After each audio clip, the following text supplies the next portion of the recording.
boa tarde. Mais uma vez, ao vivo, pela nossa TV Vila Imperial, o programa Vitrine, agradecendo a sua audiência. E hoje, em nossos estúdios, com muita alegria, também, mais uma vez, é sempre um grande prazer recebê-lo, o professor Alexandre Sheremetyev. Boa tarde, Alexandre, tudo bem? Boa tarde, Kátia. É um prazer estar aqui novamente. Não, a alegria é nossa, porque temos muitas coisas boas para falar, né? Só para contextualizar, o professor Alexandre é coordenador do curso da graduação de Engenharia de Petróleo, do Tecnólogo de Petróleo e Gás, correto, professor? Também coordenador do Núcleo de Inovação e Desenvolvimento da UCP, da Universidade Católica, e representando, hoje ele integra o conselho, uma comissão organizadora de um evento estadual, que ele vem falar sobre, não apenas sobre esse evento estadual, mas também sobre um congresso nacional de extremo significado para os profissionais da engenharia. Então, hoje, esse nosso encontro, essa nossa conversa é para você, profissional de engenharia. O professor Alexandre tem aqui uma missão com muitas informações importantes. Primeiro, parabenizá-lo porque você está representando os docentes de instituições de ensino superior privadas do estado do Rio de Janeiro.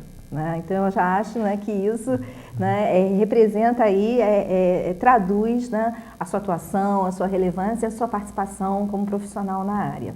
E o que esta comissão está desenvolvendo e estruturando para os profissionais de engenharia, não apenas do estado, mas também do país. Boa tarde, Kátia, mais uma vez. Obrigado pelo convite. Fico muito agradecido de poder divulgar aqui o Congresso Estadual de Profissionais de Engenharia e Agronomia.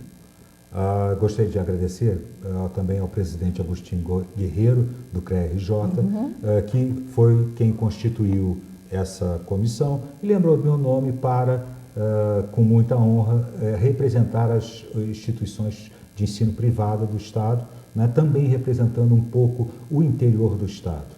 Então, foi constituída essa comissão e essa comissão vai organizar o Congresso Estadual de Profissionais de Engenharia e Agronomia, visando o encontro nacional, o Congresso Nacional de Profissionais. E eu fiquei assim, surpresa, como eu não atuo na área, já esse congresso, esse encontro, essa semana oficial já está na 70ª edição, professor. Ou seja, 70 anos, são isso? 70 anos de encontros e de uma profissão consolidada, estruturada. Com certeza. 70ª Semana Oficial de Engenharia e Agronomia. Antes tinha o nome também Arquitetura, mas os arquitetos criaram seu próprio conselho, de forma muito justa, muito digna também, mas a semana continua. Então, vamos já há 70 anos da semana, com algumas interrupções, algumas pequenas interrupções, mas já são 70 anos da semana. E dentro da semana, já de 3 em 3 anos, se organiza o Congresso Nacional de Profissionais, que já está na sua, então, 8ª edição. Mas, como é a cada 3 anos, estamos falando também de 24 anos de Congresso Nacional de Profissionais. E aí, todo encontro há um temário, há um tema. Esse que vai acontecer, esse 8º Congresso Nacional de Profissionais, ele acontece... E aí, em fevereiro, quando vai acontecer esse evento? O Congresso Nacional em setembro. Em setembro. Qual é a temática que, inclusive, vai ser tratada em termos de propostas nos encontros que nós vamos falar, no encontro regional? O tema é competência profissional para o desenvolvimento nacional. Então, o que está acontecendo? A legislação a legislação vigente a respeito do exercício da engenharia e da agronomia é de 1966.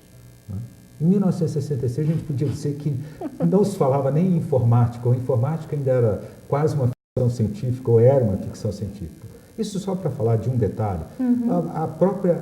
Também em 66, existia a figura do engenheiro industrial, que é pré-divisão entre mecânica e elétrica.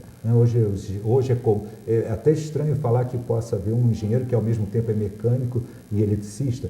Então, muita coisa mudou, mas a legislação permanece a legislação de 1966, com qualidades, mas que necessita ser atualizada. Então, o que esse congresso pretende é que o exercício profissional, ou melhor dizendo, o marco legal, ou seja, a legislação, seja discutida de modo que possam ser apresentadas sugestões ao Congresso Nacional para que a legislação mude, mas mude com o amparo ou o pedido ou as sugestões dos profissionais de todo o país. Quer dizer, é mais do que nunca, claro, todos os eventos são muito relevantes, mas neste momento, especialmente, a participação, a mobilização dos profissionais de engenharia como um todo, né, nesses encontros para se formular propostas, para que sejam revistas, né, essas competências. Me parece que há 5 eixos, seria interessante nós de repente abordarmos um pouco esses 5 eixos para que os profissionais possam, engenharia e agronomia, né, desculpa, né, a engenharia e a agronomia, identifiquem de repente nas suas práticas, no seu dia a dia, possibilidades ou necessidades, né, para serem propostas nesse encontro. Quais são os eixos, professor? Então, os eixos são formação profissional, exercício profissional, organização do sistema CONFEA-CREA, integração profissional e social e inserção internacional. Então, o profissional que quiser propor mudanças, dar sugestões, ele deverá dar as suas sugestões dentro desses 5 eixos temáticos, dentro do tema marco legal. Essa questão vou de baixo para cima, inserção internacional, nós estamos falando um pouquinho disso antes de nós entrarmos, né? Porque, vamos contextualizar, todo profissional se percebe, aliás, em vários segmentos, né, do mercado, né, uma investida de profissionais, né, de outras nacionalidades, de outros países, no nosso país, né? E aí, essa questão da inserção internacional contempla uma regulação, alguma coisa nesse contexto? Políticas públicas para isso? Sim, de fato já existem, mas existem de um tempo que, como diz o Papa, estávamos no fim do mundo, né? E hoje me parece que o Brasil saiu do fim do mundo e está no centro do mundo, pelo interesse despertado, até pelo próprio desenvolvimento, pelo momento que vivemos, e isso reconhecido, dito pelos europeus, dito pelos americanos.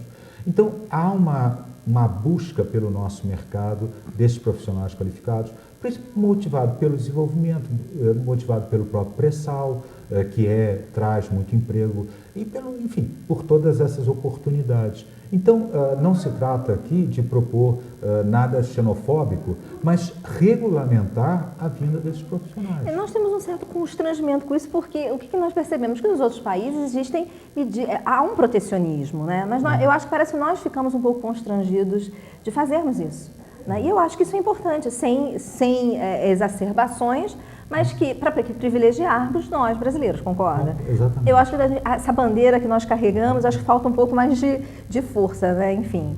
E também a questão relacionada à formação profissional. O que vai ser, intenciona nesse eixo temático trabalhar? A formação profissional tem algumas discussões, que eu não vou dizer se concordo ou não, mas algumas discussões que estão acontecendo. Uma delas é a questão se a engenharia e o sistema deve fazer ou não um exame de ordem. Assim como os advogados já o fazem, a OAB faz um exame de ordem com os advogados, seria um exame de proficiência, né? Então, os alunos, após o curso, fariam ou não esse curso. Isso é uma das questões. A outra questão que eu acho bastante interessante, e aí eu até acho mais simpática do que a anterior, particularmente falando, seria a questão do exercício do básico de engenharia. Existem algumas propostas, a exemplo de que alguns países já fazem, que haveria uma formação básica do engenheiro. Então, o engenheiro cursaria 3 anos sem se especializar. Então, 3 ou 4 anos, há uma discussão de qual seria esse tempo. Então, ele teria uma formação básica, o que já ocorre um pouco, mas ele teria uma certificação após concluir esses primeiros 3 anos. Ele seria engenheiro, algo sem denominação, sem modalidade. Passado esses 3 anos, até para amadurecer na sua própria escolha, porque hoje nós vemos que pela escola, pelos muitos cursos que a Universidade Católica oferece, muitos se decidem, trocam os cursos, não que isso seja problema, mas ele percebe que há um estímulo para fazer engenharia, mas não se tem muita certeza de qual engenharia fazer. Então, esses 3 anos iniciais e até essa certificação já permitiria algum tipo de trabalho desse profissional, embora não especializado, e depois ele escolheria qual a modalidade, ou as modalidades, ou, enfim, o mundo hoje é muito diversificado, generalista. Por exemplo, só por um exemplo, o elevador. Qual é o engenheiro que cuida do elevador? É o eletrônico, o elétrico ou o mecânico? Porque os 3 sistemas estão presentes. Então, mas por outro lado, também não vamos chegar ao absurdo de propor, vamos formar engenheiros de elevador, que seria, né, um absurdo. Mas precisamos, com certeza, né, e os condomínios eu acho que agradecem por isso, né, termos um profissional que entenda um pouco das 3 áreas, da mecânica, da elétrica e da eletrônica, já que o elevador tem as 3 áreas. Quer dizer, então, né, faria um resgate da engenharia clássica nesses primeiros 3 anos, poderia chamar de clássica? Pode, clássica. Uma engenharia clássica nesses 3 primeiros anos, com competências, digamos assim, gerais, e depois você parte para o que seria? Não seria uma ênfase, seria uma habilitação? Uma modalidade. Nem habilitação, uma modalidade. No fundo, uma habilidade, sim, uma habilidade, uma competência. Né? Uma competência. Qual a competência daquele engenheiro? Essa proposta mexe, então, inclusive, com todas as instituições de ensino, os currículos, quer dizer, uma ação em cadeia. Mas isso é só o que está se ouvindo aqui e ali. Né? Mas esse aqui e ali é quase uma unanimidade? Não. Longe de ser unanimidade.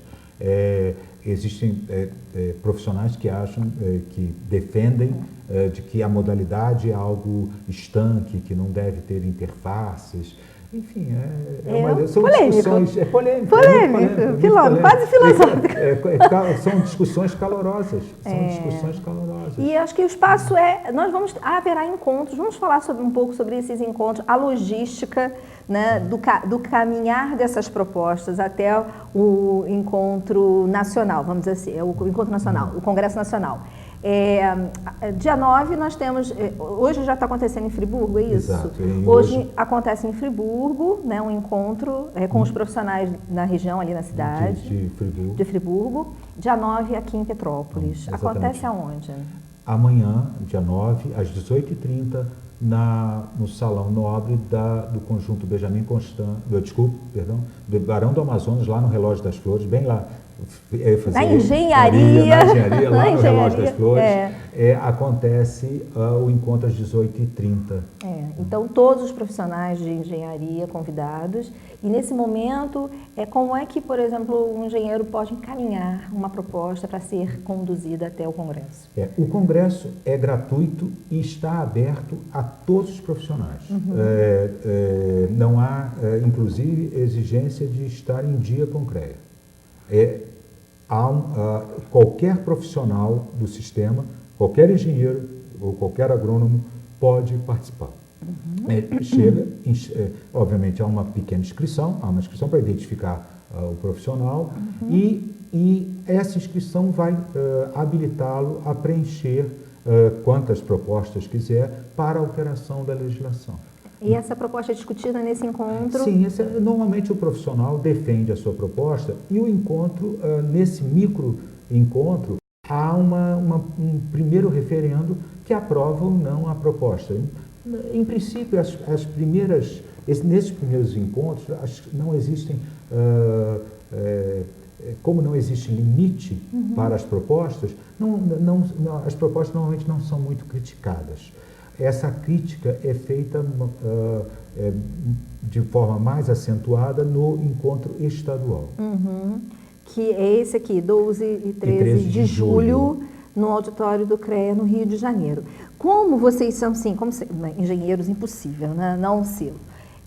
Organizadíssimos, e são 15 encontros, poderíamos dizer encontros ou micro Encontros micro-regionais. Micro-regionais, encontros micro-regionais, que vão passar por hoje Nova Friburgo, amanhã Petrópolis, Resende, Volta Redonda, Angra dos Reis, Itaperuna, Campos, Niterói, Itaboraí, Macaé, Cabo Frio, Araruama, Supervia, Duque de Caxias e finalizando no Rio de Janeiro. Há um microencontro no Rio de Janeiro no dia 27 e para que todas essas propostas, né, sejam integradas no dia 12 e 13 de julho. Aí aqui faz-se o quê? Digamos assim, seleciona o Congresso Estadual tem como tarefa selecionar 20 propostas que serão enviadas pelo Rio de Janeiro, em nome dos profissionais do Rio de Janeiro, ao Congresso Nacional em setembro. Então, o Congresso Estadual é que efetivamente é o filtro, porque aí é uma exigência do Conselho Federal de Engenharia e Arquitetura, para que haja... Então, nesse encontro estadual, muitas propostas são consolidadas, são agregadas, percebe-se que muitas propostas foram feitas por profissionais diferentes em diferentes lugares, então são consolidadas, integradas, arrumadas, enfim, até para criar um texto que possa ser um texto minimamente adequado e tal, para que possa ser apresentado, então, no encontro nacional, no Congresso Nacional de setembro. Você como profissional e docente, né, e participando de muitos eventos, os anseios e esse movimento talvez essas propostas, nós estamos tendo esses encontros municipais, aí você direciona, contextualiza uma proposta regional, elas têm características regionais, digamos assim, diferenciais das realidades, né, como formação na área da engenharia, ou você percebe que existe um fio condutor que tem uma afinidade em termos nacionais de expectativas e de anseios do engenheiro no Brasil? Eu acredito que existam temas nacionais. Podemos citar um deles, um engenheiro do Estado do Rio de Janeiro, do CREA-RJ, ou seja, ligado ao CREA-RJ. Hoje, para exercer a sua profissão em São Paulo, por exemplo, ele tem que solicitar uma licença, nada demais, mas é obrigado a solicitar uma licença no CREA São Paulo. Se por acaso ele for exercer em Minas, ele tem que solicitar uma permissão ao CREA Minas Gerais. Então, um sistema hoje nacional, na era da informação, pensar que o engenheiro é o engenheiro do Estado do Rio, de São Paulo, de Minas, de Goiás, do Amazonas, não faz muito sentido. Então, uma das discussões, um dos fios condutores, como você fala, pode ser perfeitamente essa universalização do exercício da profissão de engenheiro, uma vez que o engenheiro do Brasil. Quer dizer, não importa muito. É claro, o ideal, porque isso também acontece, há explicações, porque o ideal é que o engenheiro esteja também exercendo a profissão onde reside, por uma questão de acompanhar. Nós temos casos muito tristes, só para lembrar, aquele engenheiro paulista que assinou o laudo da embarcação lá de Cabo Frio, que veio a naufragar, matando muitas pessoas, porque ele deu o laudo lá de São Paulo sem nem vir a Cabo Frio olhar a embarcação. Isso ocorreu há